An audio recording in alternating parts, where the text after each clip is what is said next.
तो student back to platform. आप Unacademy का सब कैसे लें और इसका क्या क्या बेनिफिट के बारे में जान लें। पास 8 वर्ष बाहर कई प्रकार आया है। मैं हिस्ट्री और ज्योग्राफी ऑप्शनल सामान्य अध्ययन करता हूँ। बार इंटरव्यू का मैंने 3 बार इंटरव्यू किया है। RPS ये मेरा अनअकैडमी का टेलीग्राम लिंक आप ज्वाइन कर लें, सब्सक्राइब कर लें ताकि क्लासेस PDF क्लास और आप पेपर कटिंग प्राप्त कर सकते हैं। अब आप अनअकैडमी का सब्सक्रिप्शन लेना चाहते हैं, पहले आपको अपने मोबाइल के जाके अनअकैडमी का एक लर्निंग ऐप डाउनलोड करना होगा, तब आप अनअकैडमी का प्रोग्राम का बेनिफिट उठा सकते हैं।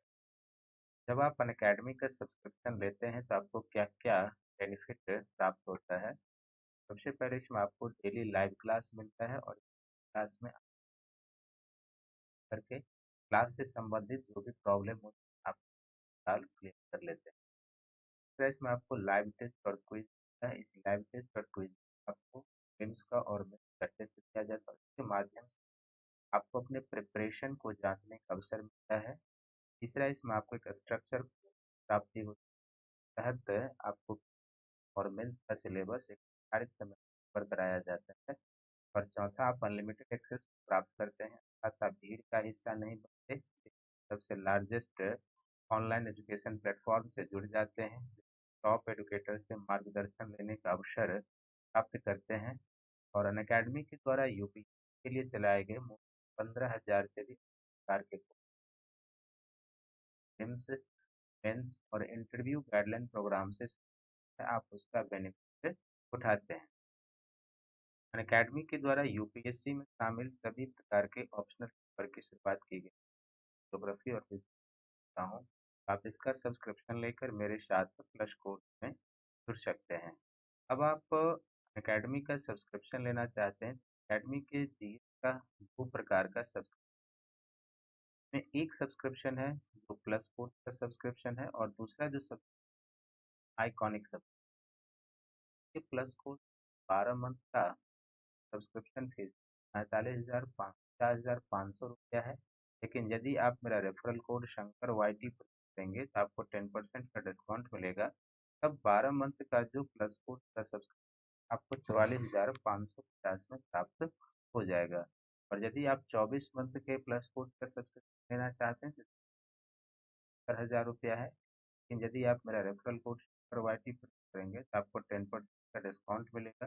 तब 24 मंथ के प्लस कोर्स का सब्सक्रिप्शन आपको 64,800 में प्राप्त हो जाएगा। इसी प्रकार यदि आप इसका आइकॉनिक सब्सक्रिप्शन लेना चाहते हैं, ये आइकॉनिक 12 मंथ का जो सब्सक्रिप्शन फीस 70,500 रुपया है। लेकिन यहाँ भी यदि आप मेरा रेफरल कर YT अप्लाई करेंगे तो आपको 10% का डिस्काउंट मिलेगा।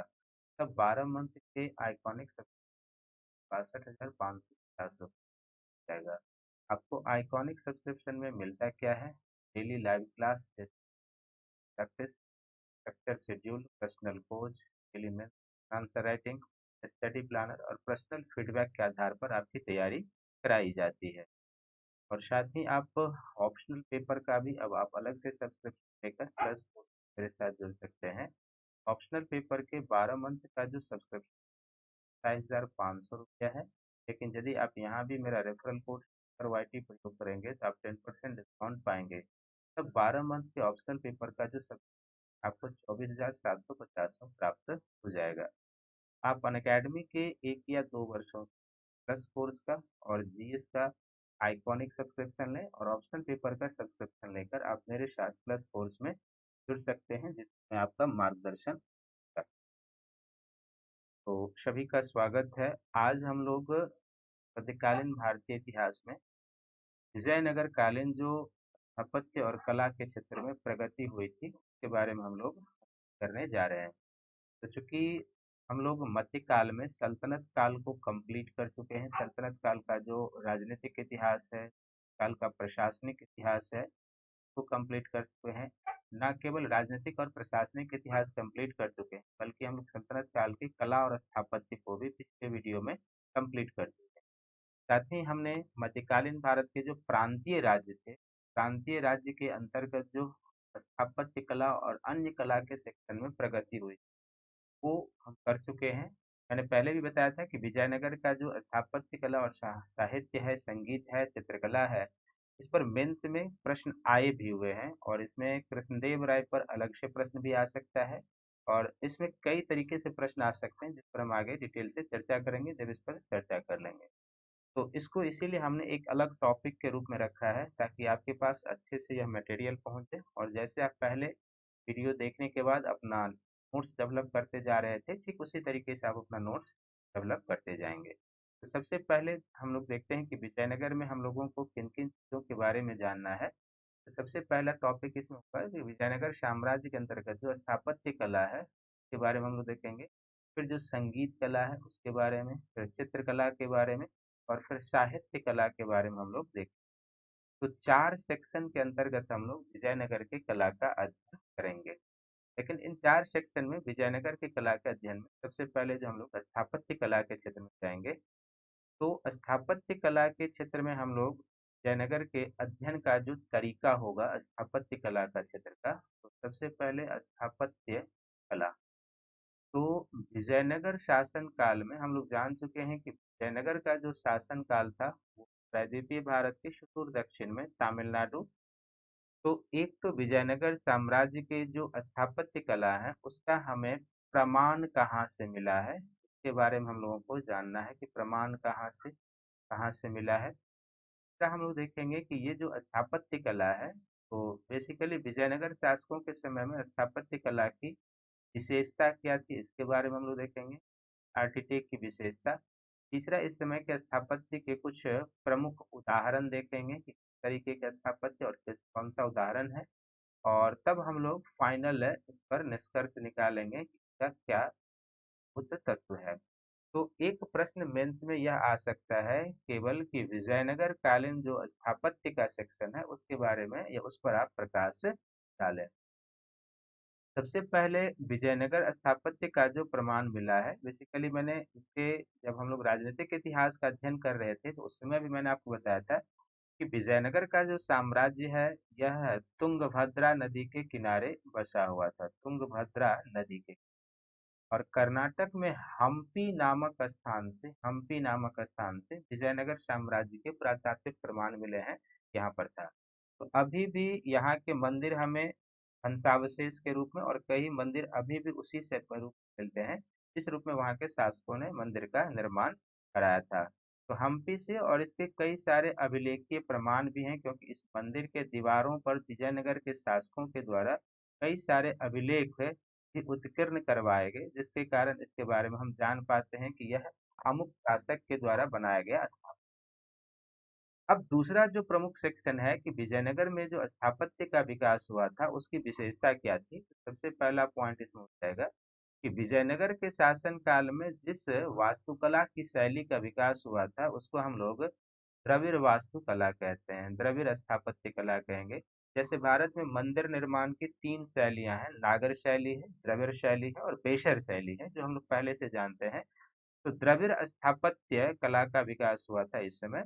और द्रविड़ स्थापत्य कला का जो विकास का एक कालक्रम हम लोग देखेंगे, तो सबसे पहले द्रविड़ स्थापत्य का जो विकास हुआ था वह हुआ था किसके समय में, पल्लव शासकों के समय में द्रविड़ स्थापत्य का विकास होना शुरू हुआ था।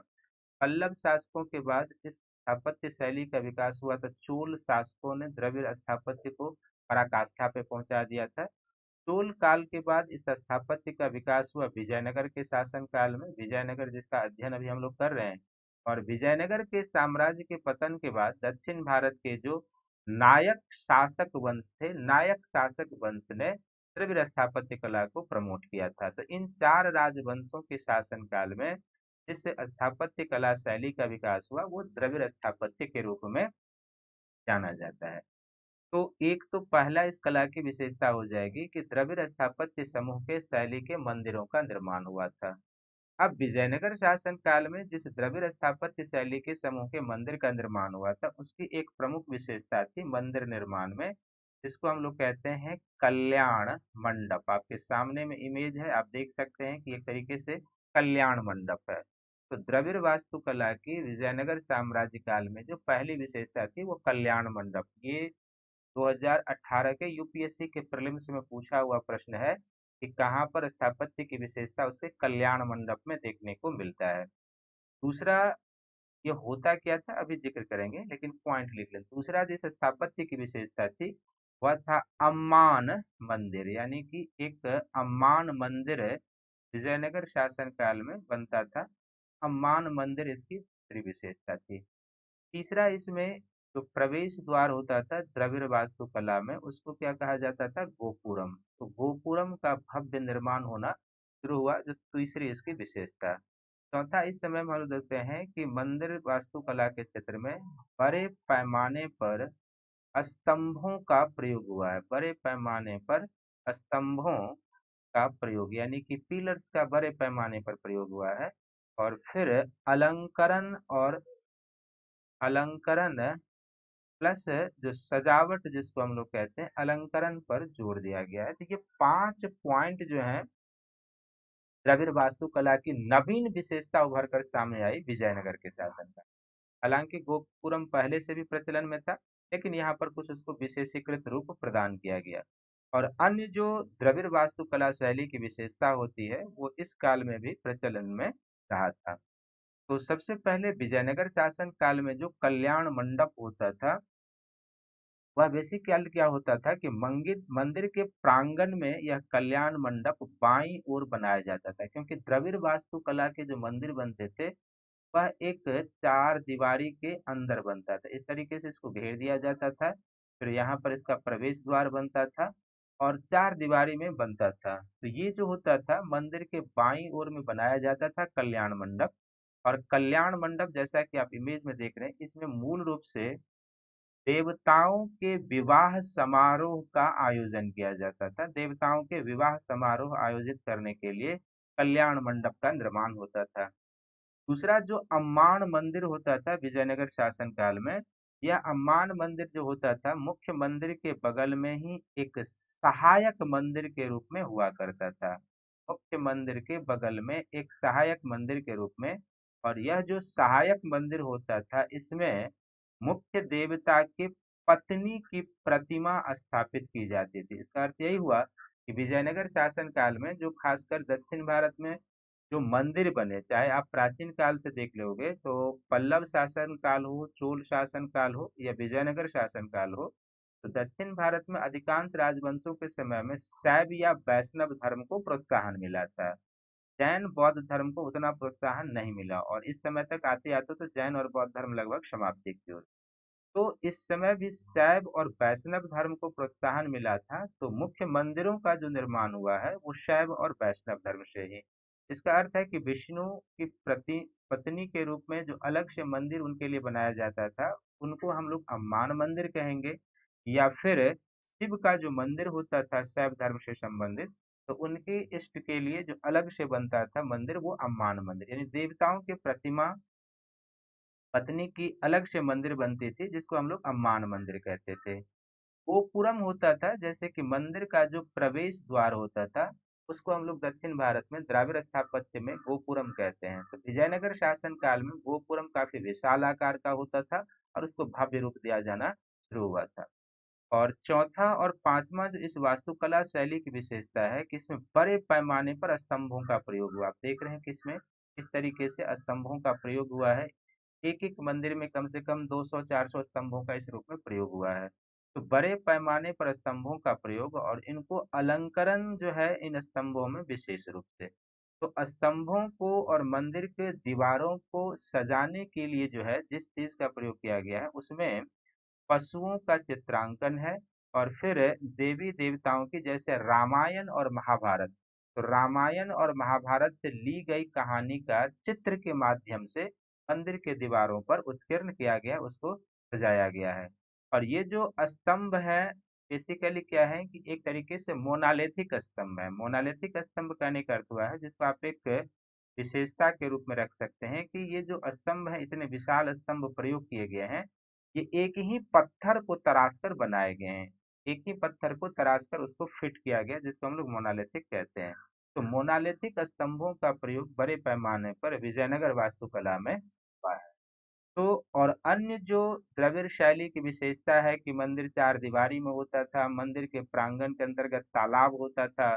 सबसे पहले क्या होता था, अर्ध मंडप, मंडप, सभा मंडप, फिर मंदिर होता था। तो ये सब जो मंदिर स्थापत्य की द्राविड़ वास्तुकला की विशेषता थी, वो पहले भी चली आ रही थी और अभी भी इस समय हमें दिखाई देती है। लेकिन जो विजयनगर शासन काल में नवीन विशेषता उभर कर आई थी, वो था एक कल्याण मंडप, दूसरा अम्मान मंदिर, तीसरा गोपुरम का भव्य और विशाल रूप, यानी जिसको तोरण द्वार या प्रवेश द्वार आप कहते हैं। बड़े पैमाने पर स्तंभों का प्रयोग, अलंकरण पर बल दिया गया और उस अलंकरण में पशुओं के चित्र और रामायण महाभारत से ली गई कहानी का चित्र के माध्यम से उसमें प्रदर्शन किया गया है। और ये जो विजयनगर कालीन के मंदिर के हमें प्रमाण मिले हैं, तो कुछ मंदिर के प्रमाण को भी आपको याद रखना है कि विजयनगर काल में जो मंदिर, कुछ कुछ उदाहरण हमें मिलते हैं। तो विजयनगर काल का जो एक प्रमुख मंदिर है वह है हजारा स्वामी और विट्ठल स्वामी का मंदिर। यानी हजारा मंदिर हो जाएगा और दूसरा हो जाएगा विट्ठल स्वामी का मंदिर, ये याद रखेंगे, विट्ठल स्वामी मंदिर। आप यहाँ भी देख रहे हैं कि लगभग पल्लव रथ शैली का ये मंदिर है। इस समय भी रथ पर बने हुए हैं, स्तंभों का प्रयोग है। आप देख रहे हैं मंडप किस तरीके से और कितने विशाल विशाल स्तंभ इसमें प्रयोग हुए। विट्ठल स्वामी का मंदिर हो जाएगा। इसी तरीके से एक मंदिर है जिसमें जो कांची से मिला है, जिसको हम लोग कहते हैं कांची का एकाग्रनाथ मंदिर मिला है। एकाग्रनाथ का मंदिर, कांची का एकाग्रनाथ का मंदिर मिला है। इसी तरीके से श्रीरंग स्थित शेषगिरी का मंदिर का अवशेष मिला है। श्री रंग स्थित शेषगिरी के मंदिर, शेषगिरी के मंदिर। तो इस तरीके से कुछ मंदिर का एग्जाम्पल याद रखना है कि हजारा स्वामी और विट्ठल स्वामी का जो मंदिर है, ये सबसे प्रसिद्ध मंदिर है, जो विजयनगर के शासक कृष्णदेव राय के द्वारा निर्मित माने जाते हैं। विजयनगर के शासक कृष्णदेव राय। और कांची का एकाग्रनाथ मंदिर उत्तरवर्ती शैली का उदाहरण है और श्रीरंग स्थित शेष मंदिर भी उत्तरवर्ती शैली का उदाहरण है। विजयनगर शासकों के बाद जो है इस स्थापत्य शैली को प्रमोट किया था दक्षिण भारत के नायक शासकों ने। और नायक शासक के काल में ही मदुरई के मीनाक्षी मंदिर का निर्माण हुआ था, जो दक्षिण भारत के मंदिर में आज भी एक महत्वपूर्ण स्थान है। तो इस शैली को आगे चलकर प्रमोट किया था नायक शासकों ने। तो इसीलिए कभी कभी यह भी प्रश्न प्रीलिम्स में आ जाता है कि द्रविड़ वास्तुकला का संरक्षण प्रोत्साहन किन किन राजवंशों के समय में मिला था। तो एक पल्लव काल हो जाएगा, दूसरा चोल काल हो जाएगा, तीसरा विजयनगर काल हो जाएगा और चौथा जो नायक शासक हुए उसके बाद इनके समय में इस वास्तुकला का विकास। इसके अतिरिक्त जब आप स्थापत्य कला और भवन निर्माण की बात करते हैं, तो विजयनगर शासकों के समय में क्या है कि कुछ नगरों का भी निर्माण हुआ था।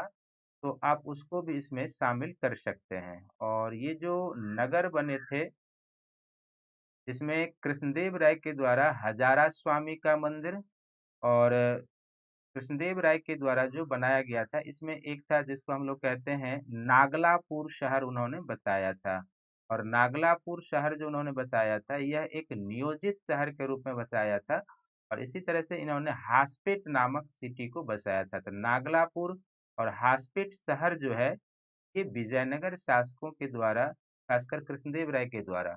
और विजयनगर शासक के भव्य राजप्रासाद होते थे, जिसका जिक्र जो है विदेशी यात्री जो उस समय निकोलो कॉन्टी आए थे, देवराय आए थे, बारबोसा आए थे, इन विदेशी यात्रियों ने भी इसका उल्लेख किया है कि विजयनगर शासकों के जो राजप्रासाद होते थे वो काफी भव्य स्मारक में रहा करते थे। तो ये स्थापत्य कला का सेक्शन हो जाएगा। इस स्थापत्य कला के सेक्शन के बाद जो है, जो चित्रकला है, संगीत कला है और साहित्य कला है, के बारे में हम लोग जिक्र करेंगे।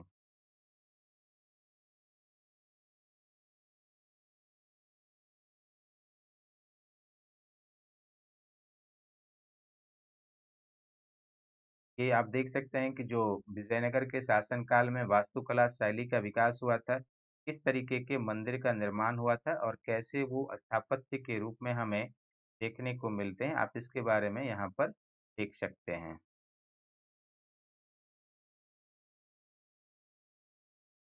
इस तरीके के स्थापत्य का विकास हुआ था विजयनगर शासन काल में। स्थापत्य आर्किटेक्ट को देख के आप इसकी विशेषताओं को याद रख सकते हैं कि किस तरीके से बड़े पैमाने पर स्तंभों का मंदिर निर्माण में प्रयोग हुआ है, ये आप यहाँ पर देख सकते हैं। किस तरह से चार दीवारी के अंदर मंदिर का निर्माण होता था, वो भी आप यहाँ पर देख सकते हैं कि इस वास्तुकला में किस तरीके से प्रवेश द्वार बनते थे, यहाँ पर आप देख रहे हैं, और किस तरीके से ये मंदिर बने हुए हैं दक्षिण भारत में द्रविड़ शैली में। फिर इसी तरीके से आप ये देखिए जो स्तंभ का प्रयोग हुआ और किस तरीके से मंडप वास्तुकला का विकास हुआ था इस समय, तो आप यहाँ पर देख सकते हैं। और फिर इसी प्रकार से आप जो विजयनगर शासन काल में कला का अन्य पक्ष है, वो हो जाएगा संगीत कला। तो संगीत कला का जो विजयनगर शासन काल में विकास हुआ था, तो दक्षिण भारत में दरबारी संगीत कला पहले से भी प्रचलन में था। और विजयनगर के शासन काल में संगीत कला का बेसिकली क्या है, या संगीत कला पर कई सारे पुस्तकों की रचना की गई थी। विजयनगर काल में कई सारे पुस्तकों की रचना की गई थी। इन पुस्तकों में सबसे उच्च कोटि का जो पुस्तक है वह है संत विद्यारण्य के द्वारा लिखा गया एक पुस्तक है, जिसको हम लोग कहते हैं संगीत सार। तो संत विद्यारण्य के द्वारा लिखा गया पुस्तक संगीत सार जो है इस समय की एक प्रमुख रचना है। और इसी तरीके से आप देखेंगे तो दूसरा जो इस समय संगीत के विषय पर पुस्तक की रचना की गई, वह रचना की गई लक्ष्मी नारायण के द्वारा। और लक्ष्मी नारायण ने जो दूसरे पुस्तक की रचना की थी इस समय, उसका नाम है संगीत सूर्योदय। तो संगीत सूर्योदय नामक पुस्तक की रचना ही हुई इस समय। और ये जो संगीत सूर्योदय नामक पुस्तक की रचना हुई थी, यह देवराय द्वितीय के दरबार में हुई थी। जो देवराय द्वितीय जो संगम वंशीय शासक, उनके दरबारी कवि थे लक्ष्मी नारायण, उनके संरक्षण में उन्होंने संगीत सूर्योदय नामक पुस्तक की रचना की थी।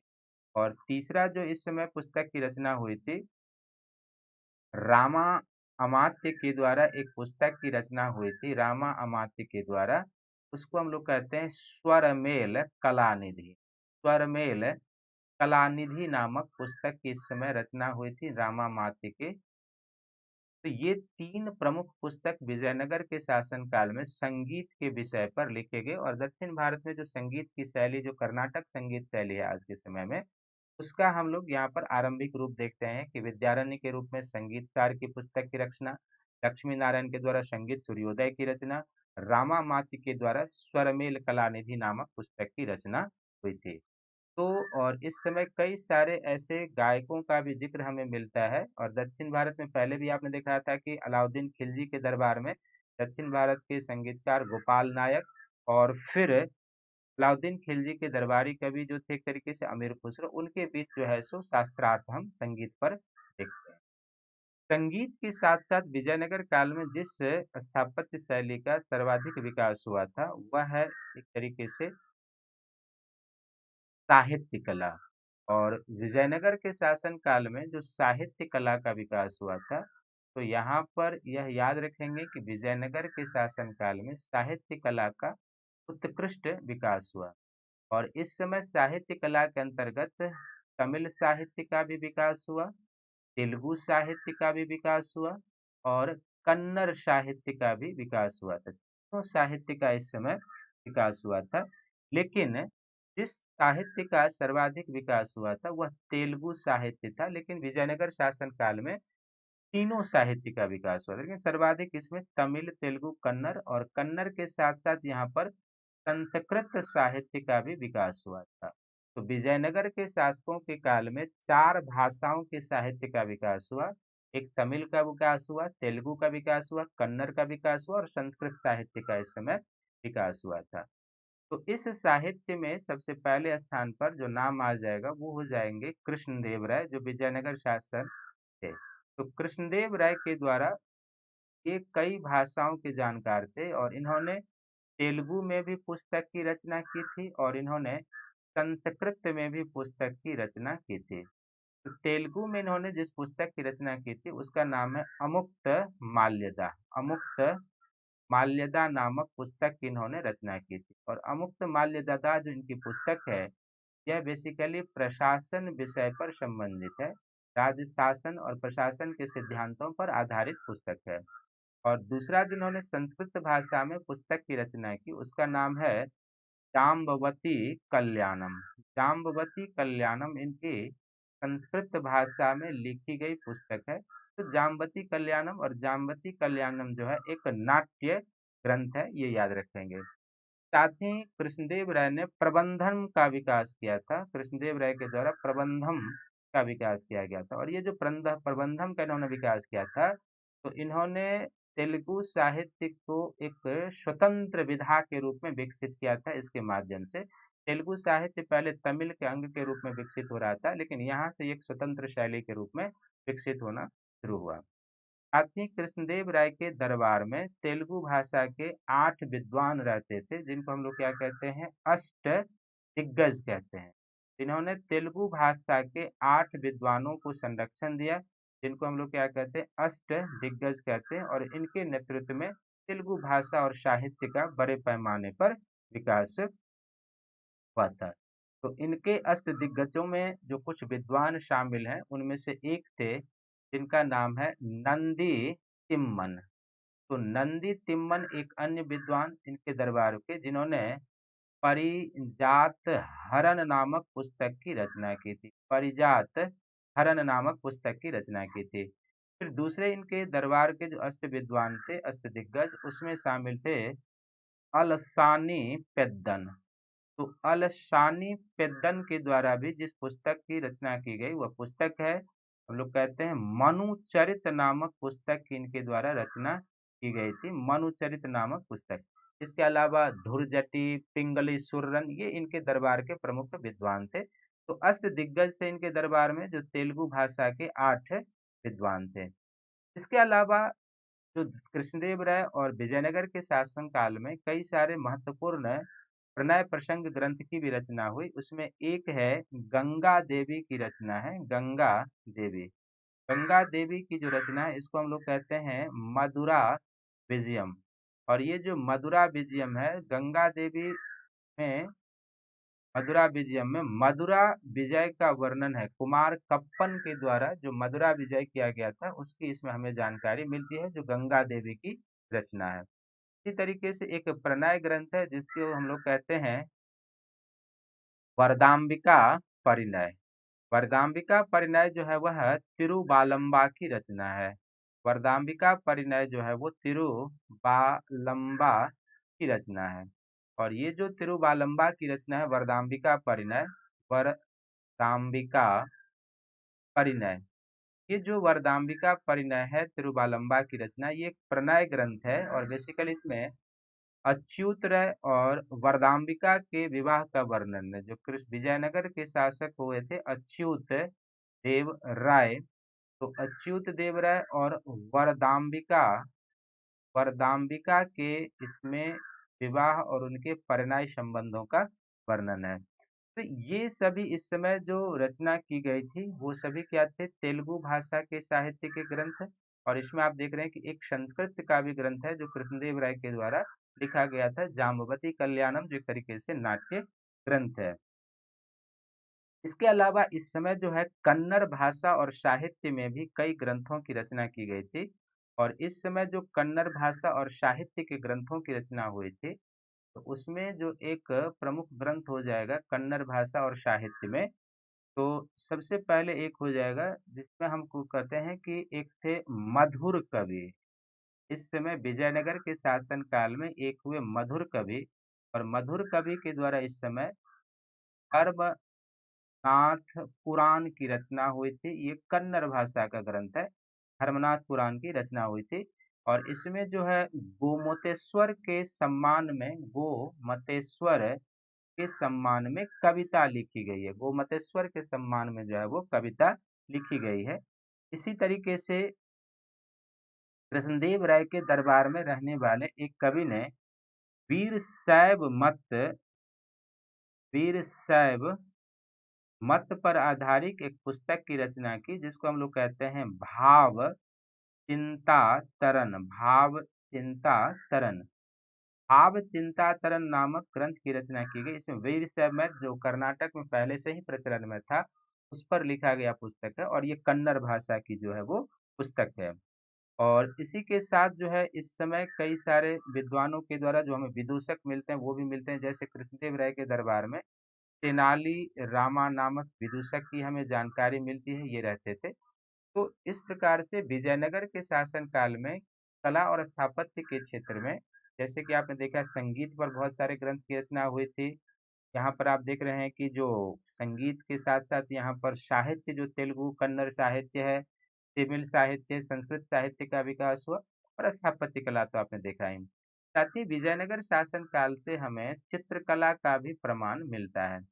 तो विजयनगर शासन काल में जो चित्रकला का प्रमाण मिलता है वो बेसिकली हमें कहाँ से मिलता है, तो इसका प्रमाण हमें लेपाक्षी से मिला है। और लेपाक्षी से जो मिला है तो बेसिकली मंदिर के दीवारों को सजाने के लिए इसका रूप में कोई इंडिपेंडेंट चित्रकला की शैली हमें नहीं दिखाई देती है। बेसिकली मंदिर के दीवारों पर जो पशुओं का चित्रांकन है, मंदिर के दीवारों पर जो रामायण और महाभारत से ली गई कथा कहानी को चित्र के रूप में सजाया गया है, वही हमें यहाँ पर चित्रकला के रूप में मिलता है। प्राचीन भारत में जैसे आपने देखा कि अजंता का जो बाघ का जो उदयगिरी की गुफा चित्रकारी थी, उस तरह की चित्रकारी हमें देखने को नहीं मिलती है। स्वतंत्र चित्रकारी कम है। लगभग यहाँ पर मूल रूप से दीवार को सजाने के लिए जो चित्रों का प्रयोग किया गया है वो है। तो अब यहाँ पर है कि सबसे पहले जब आपने विजयनगर के स्थापत्य को एक संक्षिप्त रूप से जो उसकी मूलभूत विशेषता के रूप में आप उसने देख लिया है, तो स्थापत्य कला का रूप देख लिया, संगीत का, चित्रकला का और साहित्य कला का। अब यहाँ पर मूल है कि यहाँ से प्रश्न कैसे आते हैं। देखिए यहाँ पर जो एग्जाम होता है तो इसमें पीटी में तो प्रायः विजयनगर के स्थापत्य पर प्रश्न आया हुआ है यूपीएससी में। और मेंस में यहाँ पर प्रश्न आ सकता है सबसे पहला कि विजयनगर शासन के अधीन मंदिर निर्माण शैली की विशेषताओं पर प्रकाश डालें। तो विजयनगर शासन के अधीन जब मंदिर निर्माण शैली की विशेषताओं पर प्रकाश डालने के लिए आपके पास आएगा, तो जो हमने 5-6 पॉइंट आपको बताया था कि अम्मान मंदिर होता था, कल्याण मंडप होता था, भव्य गोपुरम होता था, विशाल प्रांगण में मंदिर का निर्माण होता था, स्तंभों का प्रयोग और अलंकरण, ये आपको उसके रूप में लिखना है कुछ उदाहरण के साथ। फिर एक प्रश्न सिंपल आ सकता है, विजयनगर काल में स्थापत्य के प्रमुख रूपों का विश्लेषण करें। तो जब स्थापत्य के प्रमुख रूप का विश्लेषण आएगा तो थोड़ा सा इंट्रोडक्शन लिखना है और तब आप उसमें मंदिर शैली की तो चर्चा करेंगे ही। और चूंकि स्थापत्य का है तो इसमें मंदिर के साथ साथ जो विजयनगर शासक के द्वारा नगर बसाए गए थे, उस नगर का भी जिक्र करना है। और नगर के साथ साथ आपको क्या करना है, तीसरा, कि जो विजयनगर शासक के राज प्रासाद होते थे, उस राज प्रासाद की भव्यता का भी आपको जिक्र करना है। तो स्थापत्य के जब विभिन्न रूप आ जाएंगे तो इसके बारे में। और फिर जब स्थापत्य और कला के विभिन्न रूप हैं, तो स्थापत्य और कला के विभिन्न रूप का अर्थ हो जाएगा कि उसमें आपको स्थापत्य के साथ साथ यानी मंदिर निर्माण के साथ साथ चित्रकला पर भी प्रकाश डालना है, संगीत कला पर भी प्रकाश डालना है और साहित्य कला पर। यहाँ से एक और स्वतंत्र प्रश्न बन सकता है कि विजयनगर शासन काल में साहित्य कला के विकास पर या साहित्य के विकास पर प्रकाश डालिए। तो जब विजयनगर काल में आप साहित्य के विकास पर प्रकाश डालेंगे तो इसको आपको क्या करना है कि 4 सेक्शन में बांट लेना है। सबसे पहले आपको बता देना है क्या कि यहाँ पर तमिल भाषा के साहित्य का विकास हुआ, यहाँ पर तेलुगु भाषा के साहित्य का विकास हुआ, यहाँ पर कन्नड़ का भी विकास हुआ था जो आपने अभी देखा है, और चौथा संस्कृत। तो सबसे पहले ये आपको बताना है। फिर जिसमें सबसे अधिक पुस्तक की रचना हुई तो कुछ का उदाहरण तमिल से भी आना चाहिए, कुछ कन्नड़ से भी आना चाहिए और कुछ संस्कृत का भी उदाहरण। और फिर मूल आपका फोकस तेलुगु भाषा और साहित्य पर रहेगा। तो उसमें कृष्णदेव राय का उल्लेख होगा, उनकी पुस्तक का उल्लेख होगा, और न केवल पुस्तक का उल्लेख होगा बल्कि उसमें जो शामिल विषय है उस पर भी आपको जिक्र करना है। और फिर तेलुगु भाषा का जो अष्ट दिग्गज होते थे कृष्णदेव राय के दरबार में, उनके बारे में आपको लिखना है, उनके ग्रंथों को लिखना है, उनके विषय को लिखना है जो मैंने एग्जाम्पल के रूप में। फिर जो कुमारकप्पन की पत्नी की जो मदुरा विजय का है कुमारकप्पन के द्वारा, उसके बारे में आपको बताना है, मदुरा विजयम पर। फिर तिरुवलम्बा की रचना जो वरदाम्बिका परिणय है उसके बारे में। कन्नड़ का जो मैंने धर्मनाथ पुराण के बारे में बताया, भाव चिंतातरण वो, और संस्कृत में जो कृष्णदेव राय की रचना है वो। तो साहित्य जो है यहाँ पर एक अलग प्रश्न है, ये आपसे पूछा जा सकता है। और चित्रकला और जो संगीत कला है ये इंडिपेंडेंट नहीं पूछा जा सकता क्योंकि ये छोटे-छोटे सेक्शन हैं। तो साहित्य एक अलग और शेष सभी पूछा जा सकता है कि विजयनगर शासन काल में स्थापत्य और कला के विभिन्न रूपों पर प्रकाश डालिए। तो जब स्थापत्य और कला के विभिन्न रूप पर आ जाएगा और 150 शब्दों में रहेगा, तब आपको 50 शब्द इस पर खर्च करना है स्थापत्य पर, और शेष 100 शब्द में आपको यहाँ के संगीत पर, यहाँ के साहित्य पर, यहाँ के चित्रकला पर खर्च करने हैं, तो उसमें भी साहित्य पर अधिक, चित्रकला और संगीत पर कम खर्च, क्योंकि मटेरियल जहाँ से अधिक मिलता है, उसको प्रमुखता देंगे, जहाँ पर कम उसको नीचे लेकर चले जाएँगे, और तब आप निष्कर्ष लिखेंगे। और थोड़ा-सा आंसर में कंटिन्यूटी को रखना है कि जैसे आप मंदिर को लिखेंगे, तो फिर उसमें लिख देंगे कि जो विजयनगर के शासन काल में मंदिर निर्माण शैली हुई थी, उसको आगे नायक शासकों के काल में भी प्रोत्साहन मिला। तो एक आंसर राइटिंग में फ्यूचरिस्टिक भाव आ जाता है। और शुरुआत भी जब आप विजयनगर के शैली का करेंगे तो द्रविड़ वास्तुकला को पहले से लेंगे कि दक्षिण भारत में जिस वास्तुकला शैली को विजयनगर शासकों ने प्रोत्साहन दिया, वो द्राविड़ वास्तुकला थी। और द्राविड़ वास्तुकला का विकास केवल विजयनगर के शासन काल में नहीं बल्कि प्राचीन काल से ही हम देखते हैं कि पल्लव शासकों के समय, चोल शासकों के समय, लेकिन विजयनगर शासकों के समय क्या हुआ कि इस कला में कुछ नवीनता के तत्वों का समावेश हुआ। परंपरागत जो द्रविड़ वास्तुकला की विशेषता थी वह तो थी ही इसमें, लेकिन कुछ नवीन तत्व जैसे, और तब आप उसकी विशेषता को लिखना शुरू करेंगे एग्जाम्पल के साथ। मैं ये उम्मीद करता हूँ कि ये छोटा अल्प टॉपिक आपके लिए बहुत ही उपयोगी रहेगा, पीटी के लिए भी और मेंस के लिए भी। तो आप इसे देखें और अपना नोट्स बनाते जाएँ।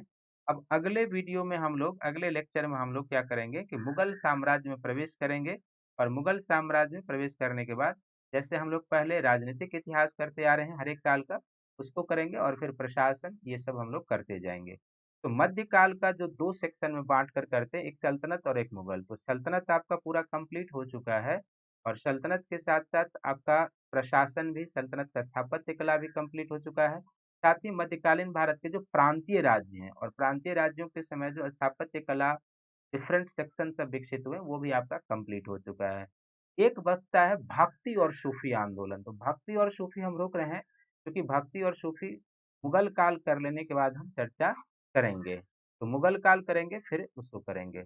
तब तक सभी लोग इस वीडियो को देखिए, लाइक कीजिए, शेयर कीजिए, सब्सक्राइब कीजिए, और आप या आपके दोस्तों में से कोई यदि जीएस का सब्सक्रिप्शन लेते हैं प्लस कोर्स का या आइकॉनिक का, हमारा रेफरल कोड शंकर वाईटी प्रयोग करेंगे तो आपको 10% का डिस्काउंट मिल जाएगा। तो आप 10% डिस्काउंट के लिए मेरा रेफरल कोड अप्लाई करें शंकर वाईटी।